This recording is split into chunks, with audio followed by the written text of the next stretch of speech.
Speaker says the immunity of members of the House is not absolute, as contained in Articles 117 and 118 of the Constitution.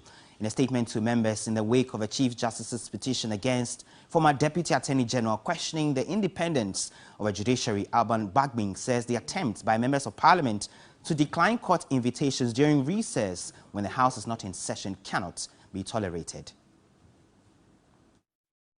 Some members of Parliament to decline or evade service of court processes and documents while Parliament was on recess, and the honourable members were not on their way to attending at or returning from any proceedings of the Parliament.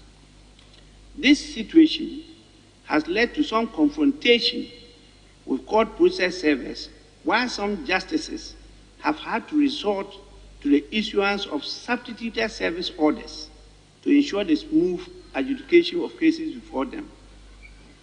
I also got to know that some members were arraigned before the court and charged with various offences without any notice to the Speaker of Parliament. This is an aberration and should not be repeated. Honourable members, we are all in agreement that the coordinate arms of government, while acting independently, must operate as an organic whole with due regard and respect to each other to ensure an equilibrium in the governance architecture and for the protection of the rule of law and the constitutional order.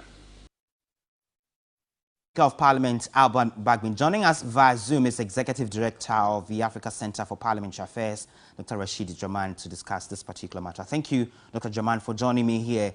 Is it a very common practice to have members of Parliament hide behind Articles 117 and 118 to dodge service from Parliament, from court proceedings and court clerks and officials, as you've observed it over the period? Yes, I think it's a common practice. I think we have seen it a number of times, and this issue has come up in our republic several times.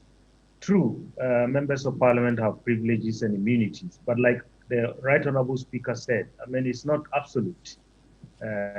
You should not be interfered with, you should not be interrupted when you are on your way or when you are working for the institution, including plenary, including during committee sittings and so on. But when Parliament is on recess, and here we have to qualify it, sometimes Parliament is on recess, but committees are working, they are sitting. So those instances are also excluded. Otherwise, I think members of Parliament would have to submit themselves to the laws that they make for all of us. You see, the situation we are seeing unfolding now in our country is not, unique to our country. I'm out of the country right now, and I'm sitting in a parliament somewhere that I'm speaking to you. And in this parliament, they also face the same kind of situation like we do in our country.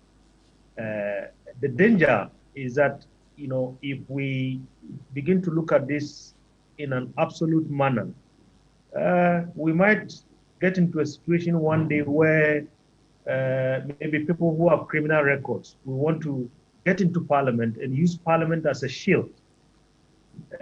So I think for me, the issue here is good. The Right Honourable Speaker has laid it very clearly. I mean, I saw all the steps that he laid out before members of Parliament, whilst at the same time making sure that the judiciary does its kind of work in the proper manner according to the procedures. Beyond that, I think the honourable members would have to submit themselves to the rules, as all of us will do. Before I let you go, Dr. Draman, the exchange of communication between the Speaker and the Chief Justice on this particular matter is what has generated the Speaker to go hard on the MPs in this manner.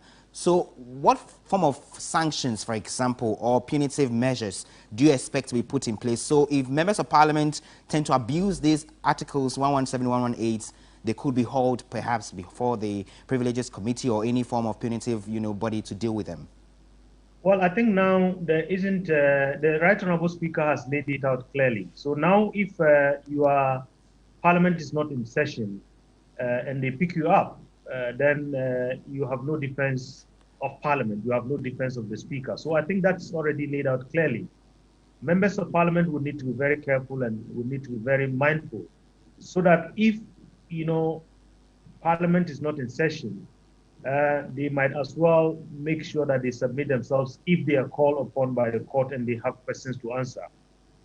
Otherwise, if they don't, and the Right Honorable Speaker has had some form of agreement with the Chief Justice, it will look like they will lose even further the little other immunities and privileges that they might have.